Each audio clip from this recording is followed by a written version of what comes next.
ஓம் ஸ்ரீ 18ஆம் படி கருப்பண்ண சாமியே போற்றி போற்றி போற்றி. என் அன்பு பிள்ளையே, உன் மீது உண்மையான அன்பு கொண்ட ஒரு உறவு உன்னோடு பேச வந்திருக்கிறது. அவர்களுடைய புகைப்படத்தையும் உனக்கு இன்று நான் காண்பிக்கப் போகின்றேன்.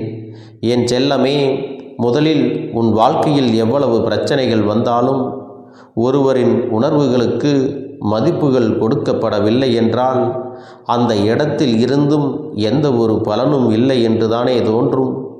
வாழ்க்கை துணையாக இருந்தாலும் அல்லது வேறு எந்த உறவாக இருந்தாலும் எதிரில் நிற்கும் பொழுது அவர்கள் மனது என்ன நினைக்கின்றது, நாம் பேசுகின்ற வார்த்தைகளில் அவர்கள் மனது எந்த அளவிற்கு புரிந்து கொள்கிறது அல்லது காயப்படுகிறது என்பதையெல்லாம் தெரிந்து கொண்டு புரிந்து கொண்டு அல்லவா பேச வேண்டும். அப்படி இல்லாமல் அவர்களுக்கு என்ன ஆனால் நமக்கு என்னவென்று சொல்லிக்கொண்டு தன் போக்கிலே நடந்து கொள்பவர்களுக்கு நிச்சயமாக இந்த வாழ்க்கையானது ஒரு நாள் சரியான பாடத்தை கற்றுத்தரப் போகிறது. தன்னுடைய உணர்வுகளுக்கு மதிப்பளிக்காமல் எடுத்தெறிந்து பேசக்கூடியவர்களுக்கு இந்த வாழ்க்கையானது நிச்சயமாக ஒரு வேதனையை கொடுக்கும். அப்பொழுதுதான் அவர்களுக்கு அந்த வலி என்பது புரிய வரும். நாம் அவர்களை காயப்படுத்தியது எத்தனை பெரிய தவறு என்று.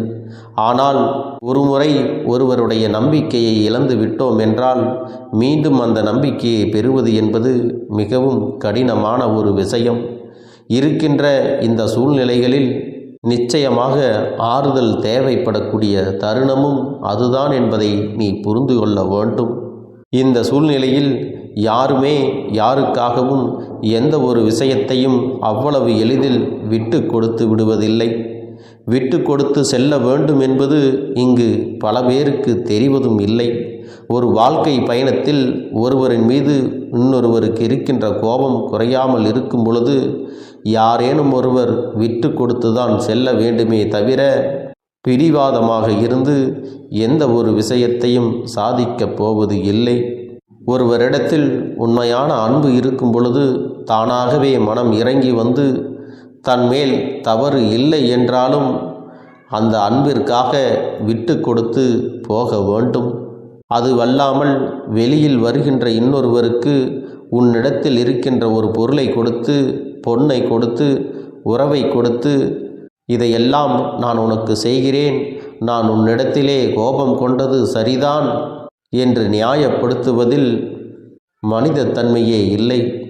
என்ன இருந்தாலும் எதை கொடுத்திருந்தாலும் ஒருவரின் மனதை காயப்படுத்துவது என்பது ஏற்றுக்கொள்ளக்கூடியது அல்ல.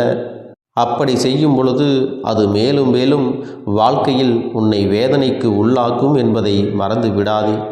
ஏதாவது ஒரு வகையில் உன்னை அவர்களுடைய செயல்கள் அவமானப்படுத்துகிறது என்றால் அந்த நேரத்தில் நீ மனதை நல்லபடியாக வைத்திருக்க வேண்டும்.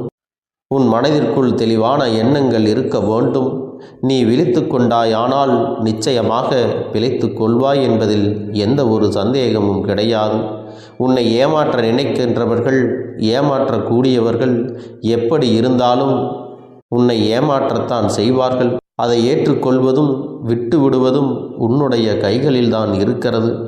எவ்வளவுதான் சொன்னாலும் ஒரு சில உதவிகளை உன்னால் மறுக்க முடியாததாக இருக்கும். அதற்கான நல்ல பலன்களை நீ பெற்றுக்கொள்ள வேண்டும். என் செல்லமே, இன்று இந்த நாள், இந்த விடியல் உனக்கு ஒரு உறவை காண்பிக்கப் போகிறது என்றால் நிச்சயமாக உன் மனது சந்தோஷப்படுவதை என்னால் உணர முடிகிறது. ஏனென்றால் வாழ்க்கையில் துணை என்ற ஒன்று எந்த அளவிற்கு முக்கியம் என்பதை நீ நன்றாக புரிந்து கொண்டாய் அல்லவா? அது கணவன் மனைவியாகத்தான் இருக்க வேண்டும் என்ற அவசியம் கிடையாது. ஏனென்றால் துணை என்பது உன்னுடைய மனதில் இருக்கின்ற வேதனைகளுக்கும் உன்னுடைய மனதில் இருக்கின்ற சந்தோஷங்களுக்கும் ஒரு ஆறுதலையும் ஒரு நல்லதொரு பகிர்வையும் கொடுக்கக்கூடிய உறவாக இருக்க வேண்டும்.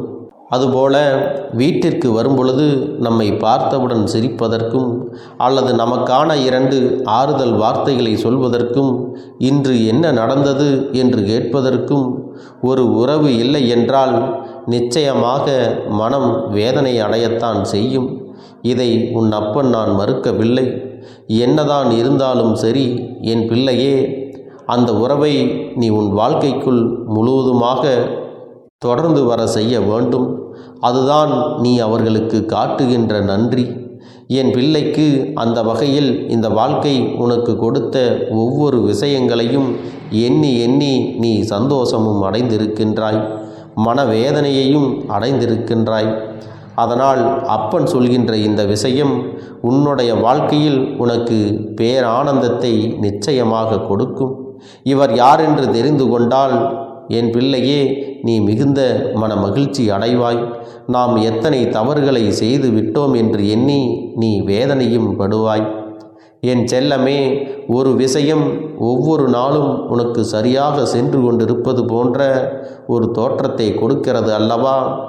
ஆனால் அதன் முடிவுகள் நீ எதிர்பாராததாக இருக்கும். என்னதான் நடந்து கொண்டிருந்தது? நாம் மிகவும் இது எளிதாக முடியும் என்று நினைத்தோமே, நல்லபடியாக சென்று கொண்டிருக்கிறது என்று அதை கண்டுகொள்ளாமல் விட்டதுதான் அந்த பிரச்சனைகளுக்கெல்லாம் காரணம். எந்த ஒரு விஷயமாக இருந்தாலும் வெற்றியை உன் கைகளில் தொட்டு வந்து சேரும் வரை அதன் மீது இருக்கின்ற கவனத்தை நீ விட்டுவிடக்கூடாது. அதன் பிறகு நமக்கு இந்த விஷயம் கிடைக்கவில்லையே என்று வருத்தப்படுவதில் எந்த ஒரு பலனும் இல்லை.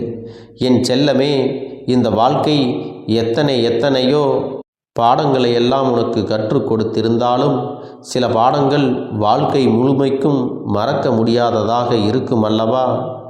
எத்தனை நாள் எத்தனை கஷ்டங்கள் வந்தாலும் எந்த ஒரு விஷயம் உன்னால் மறக்க முடியாததாக இருக்கின்றதோ, அப்படி இந்த வாழ்க்கையில் நீ அனுபவித்த ஒவ்வொரு வேதனைகளும் சோதனைகளும் நிச்சயமாக நான் சொல்கின்ற இந்த உறவின் மூலமாக உன் வாழ்க்கையிலிருந்து வெளியேறிவிடும். எல்லா உறவுகளையும் யார் யார் என்று தேடி அலைகின்றது. உன்னோடு இருந்து உனக்கு உண்மையான அன்பினை கொடுக்கின்ற சில உறவுகளை நீ கவனிக்காமல் விட்டு விடாதே. இன்று உன்னை தேடி வருகின்ற இவர் உனக்கு மிகப்பெரிய உதவிகளை செய்ய போகிறார். உன் வாழ்க்கையில் இருக்கின்ற அத்தனை பிரச்சனைகளையும் களைந்தெடுத்து உனக்கான முழுமையான சந்தோஷத்தை கொடுக்க வேண்டும் என்று நினைக்கின்றார். அப்படி உனக்கான இந்த சந்தோஷத்தை கொடுக்கவும், உண்மையாகவே உன்னுடைய உணர்வுகளுக்கு மதிப்பு கொடுக்கவும், நீ என்ன நினைத்தாலும் அதை புரிந்து கொண்டு அதற்கு ஏற்றது போல வாழ வேண்டும் என்று நினைக்கின்றார்கள். இவர்கள் யார் என்று நான் இப்பொழுது சொல்லுகின்றேன்.